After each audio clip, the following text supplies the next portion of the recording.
Chaque jour est un miracle. Votre chronique par Foumilayo Mohamed d'Orego.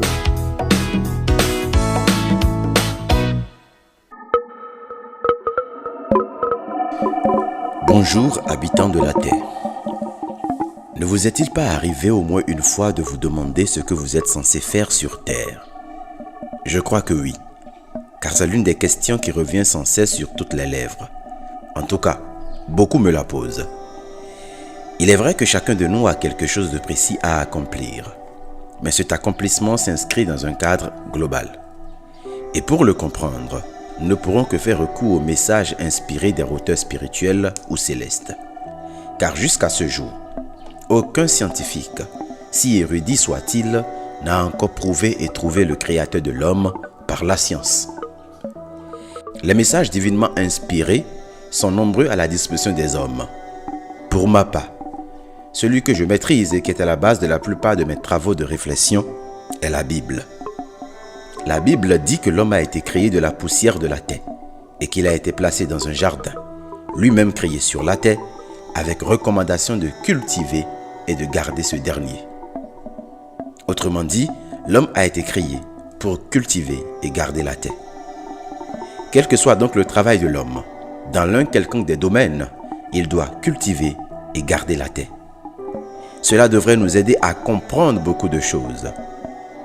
Mais avant d'aller dans la profondeur de cultiver et garder, il est important que je m'arrête sur le sens véritable du mot terre, afin que nous en cernions le sens pour mieux l'appréhender. La terre est souvent définie, dans son contexte biblique, comme le sol, un élément solide sur lequel se tiennent les hommes et les animaux pour marcher. Elle est aussi considérée comme une étendue de surface, laquelle peut être normée région, ville, pays ou même continent. De cette dernière définition, on peut aussi définir la Terre comme le milieu où vit l'homme et faire donc allusion aux choses terrestres, au monde de manière globale. Mais il y a une définition que le dictionnaire humain, par ignorance sûrement, a omise, quoique évidente. La Terre, c'est aussi l'homme. Dans la Bible, le mot homme est transcrit par le mot Adam, qui vient de Adama, qui veut dire terre. L'homme est donc tiré de la terre et est donc lui-même terre. Voilà pourquoi à la fin de son pèlerinage, il retournera à la terre d'où il a été tiré. Cultiver et garder sa terre, c'est donc cultiver et se garder soi-même. C'est cultiver et garder son entourage, sa localité, sa région, sa ville, son pays, son continent, le monde entier.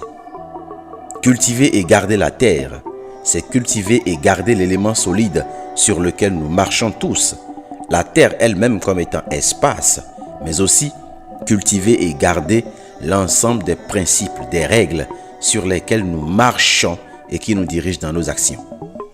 Je fais allusion ici aux fondements, nos lois, nos cultures, nos coutumes.